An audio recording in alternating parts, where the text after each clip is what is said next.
Kembali lagi dengan saya, Tesalonika Sumakul. Pada kesempatan kali ini, saya akan membahas tentang teknologi. Nah, pakar teknologi Miarso berpendapat bahwasanya teknologi merupakan sebuah wujud peningkatan nilai tambah bagi kehidupan manusia, baik dalam teknologi produksi, teknologi komunikasi, industri, mesin, dan lain-lain. Teknologi juga mempunyai sifat. Menurut Jojo Hadikusumo pada tahun 1975, ada 3 sifat teknologi. Yang pertama, ada teknologi maju.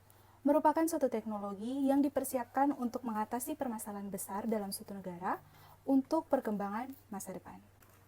Yang kedua, ada teknologi adaptif.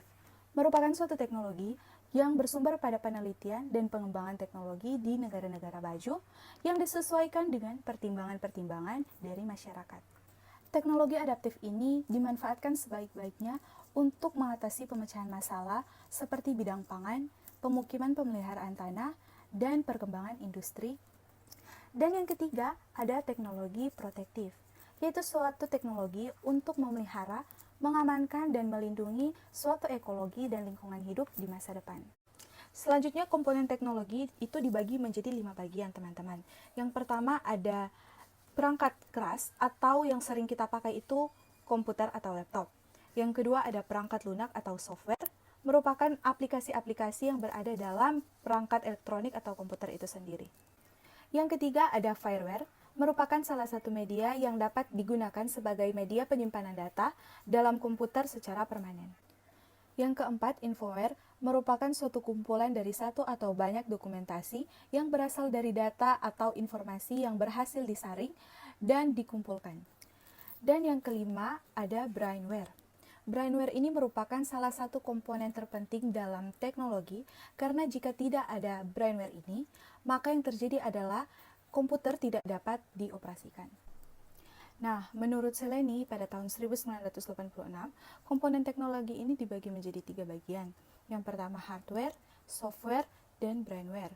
Menurut United and Social Commission for Asia and Pacific, menyatakan bahwa teknologi Atlas Project dapat dipandang dalam konteks produksi sebagai kombinasi dari 4 komponen dasar yang berintegrasi secara dinamis pada suatu proses transformasi yang terdiri dari fasilitas rekayasa atau technoware, kemampuan insani atau humanware, informasi atau infoware, dan organisasi atau orgaware. Yang pertama ada teknologi terbaru, yaitu teknologi yang memiliki dampak pada suatu perusahaan yang menciptakan atau menyediakan layanan. Yang kedua ada emerging teknologi yang merupakan teknologi yang masih berkembang dan belum dipublikasikan secara sepenuhnya, tetapi akan diluncurkan setidaknya 5 tahun ke depan. Dan yang ketiga, high teknologi. Seperti namanya, ini adalah teknologi tinggi yang dapat dikembangkan lebih canggih dan lebih praktis di masa depan. Oke teman-teman, di sebelah sini ada gambar dari teknologi manajemen flow process. Dari gambar ini menunjukkan bagaimana penerapan manajemen teknologi dalam merespon tantangan bisnis.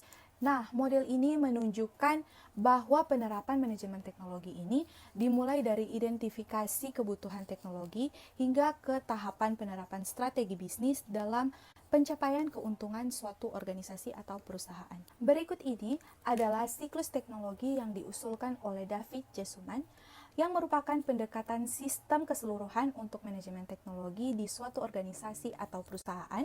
Beliau beranggapan bahwa keputusan teknologi tidak keputusan sekejap, tapi merupakan suatu proses yang kontinu di mana ada 5 tahapan yang harus dilalui dalam proses tersebut.